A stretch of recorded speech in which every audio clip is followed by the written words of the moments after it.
আজকে গত রাত্রে আমাকে একটা খবর আসে যে স্বাগত মোল্লার নির্দেশে পার্টি অফিসে যে পঞ্চায়েত ভোটের যে ঘটনা হয়েছিল কিসের ব্যাপারে আমাকে ডাক পালালে সকাল 11টার সময় আমি উপস্থিত হওয়ার সঙ্গে সঙ্গে দক্ষিণ চব্বিশ পরগনা বাবুল ইসলামের ভাই সাবির ইসলাম স্বাগত মোল্লা উপস্থিত ছিল।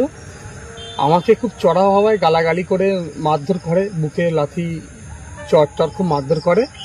দোষ একটাই ছিল আরব ইসলামের ছবি ছাড়ার জন্য। আমার আরব ইসলামের ছবি পোস্ট করি এই কারণে খুব মারধর করে, রঙনাই ভাষায় গালাগালি করে। আমি বিচারটা এখন কার কাছে দেবো ভেবে পাই না, কেন ভাঙড়ের স্বাগত মোল্লাই আমাদের নেতা বলছে মনে করি আমরা, আর স্বাগত মোল্লার উপস্থিতি আমাদের মারধরটা করে।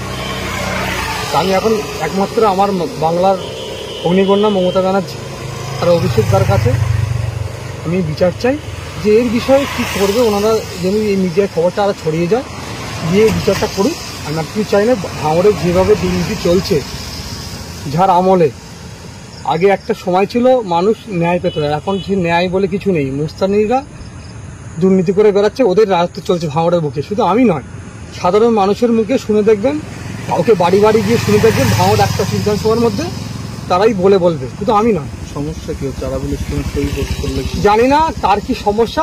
আমার একটা পারিবারিক সমস্যা, পারিবারিক বলতে পারো। আরাবুল ইসলাম একটা পরিবারের মতো আমার নিয়ে চলে, আমি আমার ছেলেদের মতো।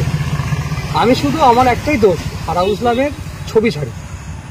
তাও আমি গত 2 দিন আগে ছবি ছেড়েছি আর একটা কমেন্ট করেছিলাম, তার ভিত্তিতে আজকে আমাকে চড়া অফিসে ডেকে, সেখানে স্বাগত মোল্লা নিজে ছিল এবং শানবুকুর অঞ্চলের নেতা কিছু ছিল, তার উপরে আমাকে একদম গেটের মুখেই ধরে মারধর করে। আমি ভয় বলছে আরাবুল ইসলামের ছবি কেন ছাড়লি তুই, তোর এই সাহস দিয়েছে কে বলে আমাকে মারে। আমি রীতিমতো বাইক ছেড়ে দিয়ে রীতিমতো পালিয়ে আমি 2 নম্বর ব্লকে চলে এসেছি। 1 নম্বরে ছিল আহসান অফিসে, পালিয়ে চলে এসেছিলাম।